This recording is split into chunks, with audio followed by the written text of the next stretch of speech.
Dear students, today let us know about a familiar compound plaster of Paris and also about the structure of beryllium chloride. So first let us discuss about plaster of Paris. So what is plaster of Paris? It is having a formula of CaSO4 half H2O, or we can also write it in the form of CaSO4 twice H2O. So plaster of Paris or CaSO4 half H2O is a hemihydrate of calcium sulfate. Hemi means half. It is a half hydrate of calcium sulfate. So in this module you have to learn about the preparation method and also the use of plaster of Paris. You don't need to learn the properties of plaster of Paris. In your textbook the properties are also included. You don't need to learn that. So plaster of Paris can be prepared by heating gypsum. Gypsum is CaSO4 to H2O. So when gypsum is heated up to a temperature of 120 degrees Celsius, it undergoes dehydration and forms gypsum. So CaSO4 to H2O, on heating up to 120 degrees Celsius, it undergoes dehydration. That means there occurs removal of water and forms gypsum, CaSO4 half H2O. This reaction can also written in this form.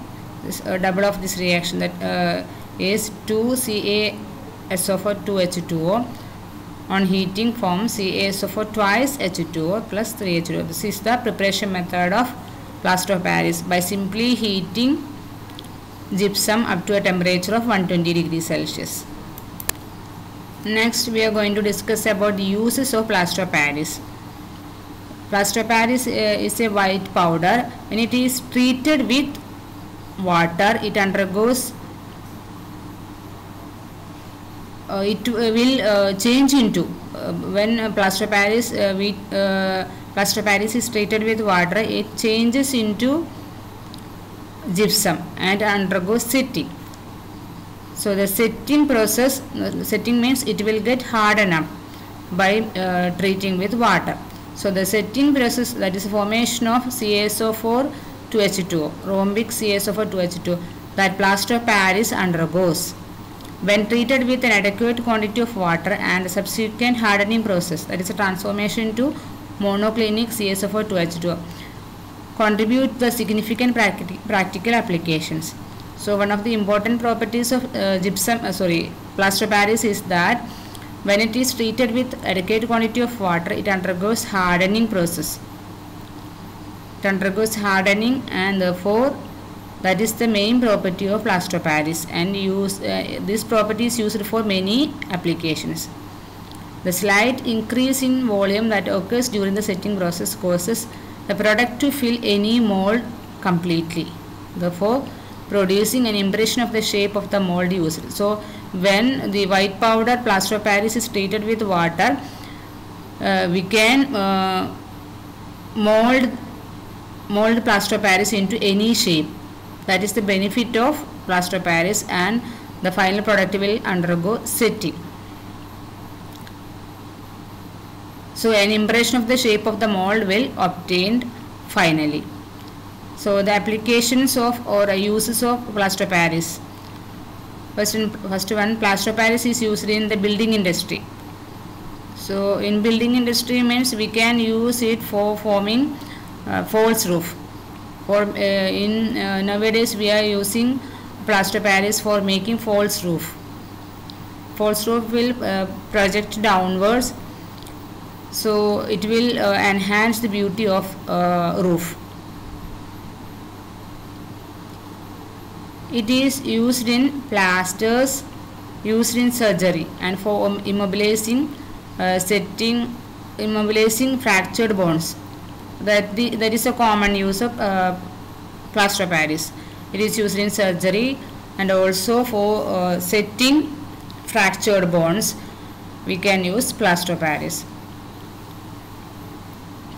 in the form of plaster. All of you familiar with plasters for using fractured bones. In order to mobilize or set the fractured bones, we use plasters. It is employed in dentistry. So in order to make model of teeth or the impression of teeth, we are using plaster of Paris in dentistry. It is used in ornamental work and for making casts of statues, busts and toys. Ornamental work means nowadays there is use of plaster of Paris for making ornamental work means we can use it for forming decorative roof work, that is ornamental work, and also for making casts of statues, busts and toys. For making toys, statues, we can use plaster of Paris because when it is treated with water it undergoes setting, so we can it undergoes setting depending upon the mold shape of toy, statue, so we can shape any particular statue or toy depending upon the mold shape. It is used in making blackboard chalks. So in order to make blackboard chalks, we can use plaster of Paris. So these are the common use of plaster of Paris. In all these uses, we are making use of the benefit of setting process of plaster of Paris. By adding water, it undergoes hardening. That is the main property of plaster of Paris, depending upon the shape of the mold that we used. Now let us discuss about the structure of beryllium chloride. An isolated BeCl2 molecule has a linear structure, that is Cl-BeCl bond angle being 180 degree due to the sp hybridization undergone by beryllium. Such monomers of beryllium chloride exist above 900 degrees Celsius. So at high temperature, beryllium chloride exists as a monomer. It is having a linear structure. In that case, beryllium undergoes sp hybridization, and the two of the sp hybridized orbitals are used for forming chlorine covalent bond. Two sp hybridized orbitals are used for forming two covalent bonds with two adjacent chlorine atoms. So it is having a linear structure and bond angle is 180 degree. Then hybridization is sp. So it exists as a linear molecule above 900 degrees Celsius. In the vapor phase below 900 degrees Celsius, beryllium chloride tends to form a chloro-bridged dimer based on the state of sp2 hybridization for beryllium. So at lower temperature, that means just below 900 degrees Celsius in the vapor phase, it undergoes dimerization and form BeCl2 twice dimer, and beryllium adopts sp2 hybridization. So this is the dimer structure of beryllium chloride. In that case, beryllium is having it adopts a sp2 hybridization.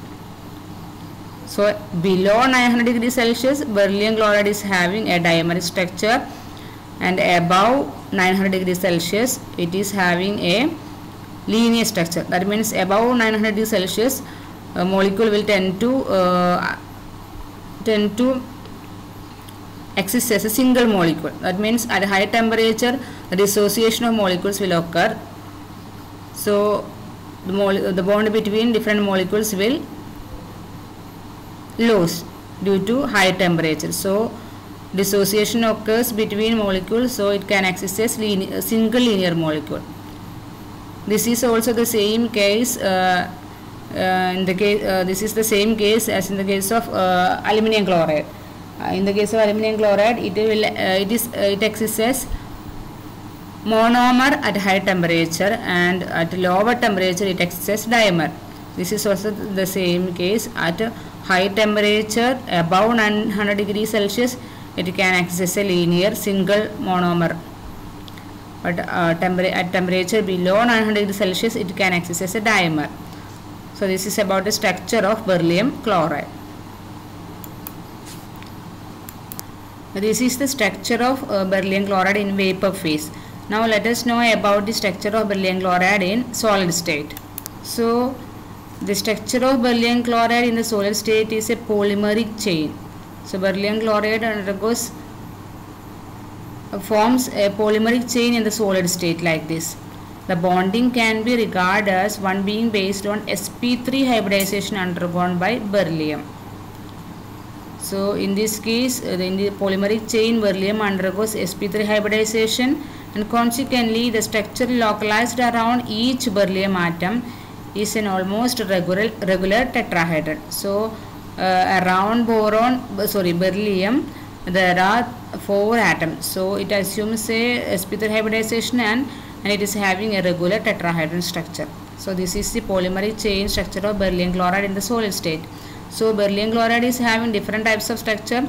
At temperature above 900 degrees Celsius it assumes a linear structure and the hybridization is sp, and at temperature below 900 degrees Celsius it assumes a dimeric structure, and in the solid state it assumes a polymeric chain structure and is having sp3 hybridization. So this is about the structure of beryllium chloride. Thank you.